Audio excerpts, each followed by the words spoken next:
வணக்கம். நம்ம இன்றைக்கி உருளைக்கிழங்கு கூட்டு ஒன்று செய்யலாம். ஒரு 100 கிராம் கடலப்பருப்பு எடுத்து ஊற வச்சு கழுவிட்டு அதில் 2 டம்ளர் தண்ணி ஊற்றிட்டேன். 3 உருளைக்கிழங்கு 2ஆக கட் பண்ணி போட்டு மஞ்சத்தூள் ஒரு சிட்டிக்கு போட்டு குக்கரில் வச்சு ஒரு 4-5 விசில் வந்தோடனே இறக்கி வச்சுருங்க.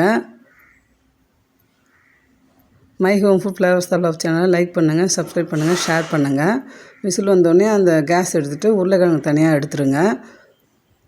இந்த கடலைப்பருப்பை வந்து நீங்கள் மத்தில் கடைஞ்சாலும் சரி, சட்டியில் இல்லைனா ஜாரில் போட்டு சும்மா ஒரு ஓட்டி எடுத்துங்க. ஒரு ஒன்றும் பாதமாக இருக்கட்டும், இது மாதிரி ஓட்டி எடுத்துங்க.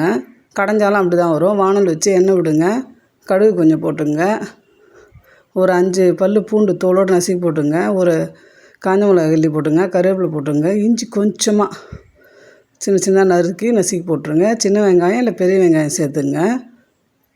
தக்காளி 2 பெரிய தக்காளி சேர்த்துங்க. இது வதங்கினோடனே தக்காளி சேர்த்து நல்லா வதங்கட்டும்.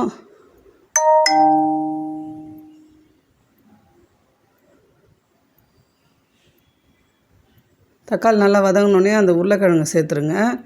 உருளைக்கிழங்கு சேர்த்துட்டு அது கூட வந்து நீங்கள் குழம்பு மிளகாத்தூள் ஒரு கரண்டி சேர்த்துங்க. உப்பு ஒரு 1/4 ஸ்பூன் சேர்த்துங்க. அதுக்கப்புறம் அந்த கடைஞ்சி வச்சுருக்க கடலைப்பருப்பை ஊற்றுருங்க.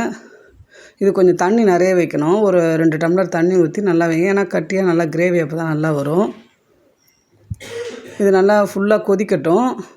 இது வந்து இந்த குழம்பு வந்து எங்கள் மாமியார் விட்டால் நான் இப்போ வந்து கற்றுக்கின குழம்பு புதுசாக இது நல்லாயிருக்கும். குழம்புக்கு, தோசைக்கு, பூரி, சப்பாத்திக்கு எல்லாத்துக்கும் நல்லாயிருக்கும். சாப்பிட்றதுக்கு நல்லாயிருக்கும். இதுக்கு வறுவல் வந்து இந்த வாழைக்காய், கருணக்கிழங்கு அது மாதிரி வச்சுக்கலாம். எண்ணெயில் கருவேப்பிலாம் வச்சா கூட நல்லாயிருக்கும். வத்தலும் நல்லாயிருக்கும். பாருங்கள், நல்லா ஃபுல்லாக தீ 2 நிமிஷம் வச்சு சிம்மில் 10 நிமிஷம் வச்சுருங்க. நல்லா கட்டியாகிடுச்சு.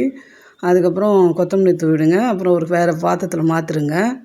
அதுக்கப்புறம் ஒரு 10 சோம்பு மட்டும் எடுத்து பச்சையாக நசுக்கி சேர்த்துட்டு தட்டு போட்டு மூடிடுங்க. ரொம்ப நல்லாயிருக்கும். வாசனையாக செஞ்சு கொடுங்க. தேங்க்யூ.